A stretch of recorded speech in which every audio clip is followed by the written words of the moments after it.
ଆରେ ମୂର୍ଖ ପିଲା, ମୁଁ 100 ବର୍ଷ ହେବ ଏଇ ମାଟିଆ ଭିତରେ ବନ୍ଦୀ ହୋଇକି ରହିଥିଲି। ଆଉ 100 ବର୍ଷ ହେବ ମୁଁ କିଛି ଖାଇନି। ଆଉ ଆଜି ତୁ ମୋତେ ଏଇ ମାଟିଆ ଭିତରୁ ମୁକ୍ତି କରିଛୁ।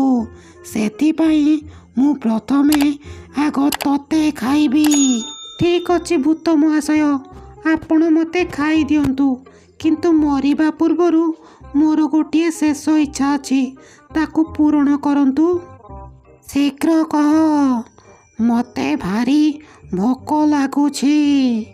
ମୋତେ ବିଶ୍ୱାସ ହେଉନାହିଁ କି ଆପଣଙ୍କ ଭଳି ଏତେ ବଡ଼ ଭୂତ ଏଇ ଛୋଟ ମାଟିଆ ଭିତରେ କେମିତି ଥିଲ। ଆପଣ ତ ଏତେ ବଡ଼ ଯେ ଏଇ ମାଟିଆ ଭିତରେ ଆପଣଙ୍କ ଗୋଟିଏ ହାତ ବି ପଶିବ ନାହିଁ। କ'ଣ ତୁ ମୋତେ ସନ୍ଦେହ କରୁଛୁ? ଏଇ ଦେଖ ମୋର ଶକ୍ତି। ଏହି ଭିଡ଼ିଓଟି ବହୁତ ଶୀଘ୍ର ଆସିବାକୁ ଯାଉଛି। ଯଦି ଆପଣମାନଙ୍କର ଦେଖିବାକୁ ଇଚ୍ଛା, ତେବେ ଏହି ଭିଡ଼ିଓକୁ ଲାଇକ୍ କରନ୍ତୁ ଆଉ ଚ୍ୟାନେଲକୁ ସବସ୍କ୍ରାଇବ୍ କରିକି ଅପେକ୍ଷା କରନ୍ତୁ। ଭିଡ଼ିଓ ଅତି ଶୀଘ୍ର ଆସିଯିବ।